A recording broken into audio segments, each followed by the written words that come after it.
যেহেতু 8 মাস আগে আমার এই বিমানটা প্রথম আকাশে ওড়ে, সেটা সফলভাবে উড়েছে, কোনো প্রকার ক্ষয়ক্ষতি হয় নাই। তো আবার আমি সি প্লেন তৈরি করেছি, এটাতে অনেক মানুষ নেগেটিভ কমেন্ট করেছে, বলেছে এটা কোনোদিনও উড়বে না, জীবনে উড়বে না, আবার অনেকে গালি দিয়েও বলেছে। তো যাই হোক, এটাও ইনশাল্লাহ আল্লাহর রহমতে আমি সফল হয়েছি। তো এই যে একাধারে দুইটা সফল খুব অল্প চেষ্টায়, এর জন্য যেটা আমি বুঝেছি সেটা হচ্ছে যে মানুষ যদি ইচ্ছা করে সেইটা অবশ্যই করা সম্ভব। তো আমি যুব সমাজদেরকে বলতে চাই যে আপনারা যদি চান যে আপনারা দেশের জন্য এটা করবেন বা নিজের জন্য এটা করবেন, জাস্ট আপনাদেরকে শিওর হতে হবে যে আমি যেভাবেই হোক আমি এটা করব। তো এই চিন্তা যদি আপনারা মনে রাখেন 100% সেটা করতে পারবেন, সেটা যত কঠিন কাজ বানালেন। তখন দেখেছি আর কি মিডিয়াতে বা অনেকেই আসছিল এখানে, হেলিকপ্টার দিয়ে অনেকেই আসছিল এবং দেখলাম যে বিভিন্ন নেতাকর্মীরাও আসছিল। আসার পরে অনেককে দেখলাম যে আপনাকে সহযোগিতা হাত বাড়াই দিতেছে একদম নদীর মাঝখানেই। তো শেষ পর্যন্ত তারা আপনার আরও কোনো খবর নিছে কিনা এখন পর্যন্ত? আচ্ছা, তো ওই সময়ে অনেক লোকই ছিল আমার পাশে, তারা বলেছিল যে আমার পাশে থাকবে, আমাকে দিয়ে ভালো কিছু করাবে।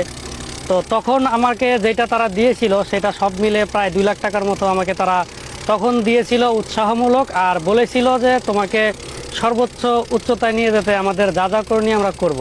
তো এখন পর্যন্ত প্রায় 8 মাস হয়ে গেছে, এখনোই কারোর কোনো পদক্ষেপ আমি দেখি নাই, কেউ আমাকে কোনো হেল্প করে নাই।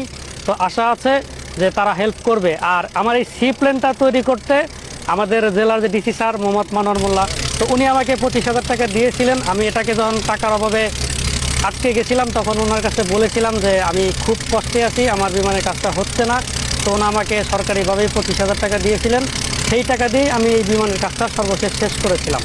তো আমার আশা আছে যে যাদের হেল্প করার ইচ্ছা আছে, তো তারা যদি হেল্প করে অবশ্যই আমি ভালো কিছু করতে পারবো। তবে ভালো কিছু করার মতো হেল্প এখনও কেউ আমারে করে নাই। তো সেদিন আমরা দেখেছিলাম যে বিভিন্ন রাজনৈতিক নেতারা বিভিন্ন স্লোগান দিল, যাই হোক নাম বলবো না সেটা, কিন্তু স্লোগান দেওয়ার পরে দেখলাম যে তারা তাদের দলের পক্ষ থেকে অনেক বড় কিছু করবে আপনাকে নিয়ে। তো সেই বিষয়ে কি যে আপনার কোনো ভালো কোনো খবর আসছে কিনা কোনো রাজনৈতিক দল বা কোনো কিছু থেকে? আচ্ছা, তো তখন যারা পাশে ছিল তারা তখন আশ্বাস দিয়েছিল, পরেও আবার আশ্বাস দিয়েছে, কিন্তু এখনও তারা কিছু করেনি। তবে আমার আশা আছে হয়তো ভবিষ্যতে তারা কিছু করবে, কিন্তু এই মুহূর্তে এখনও কেউ কিছু করে নাই। আচ্ছা, আরেকটা প্রশ্ন আমার, সেটা হলো আমরা তো প্রথম দিন দেখেছিলাম যে হেলিকপ্টার দিয়ে ক্যাপ্টেন আবদুল্লাহ ছিল আপনাকে উৎসাহ দিতে বা আপনার সেই বিমানটি দেখার জন্য। তো উনি পরিদর্শন করার পরে সবার সামনে বলেছিল যে ভবিষ্যতে বা সামনে আপনাকে কোনো ট্রেনিং একাডেমিতে বা কোনো ভালো কোনো প্রশিক্ষণ দেওয়ার চিন্তা ভাবনা আছে এবং আপনার এই আল্ট্রালাইট বিমানটিকে নিয়ে তারা একটু গবেষণা করবে।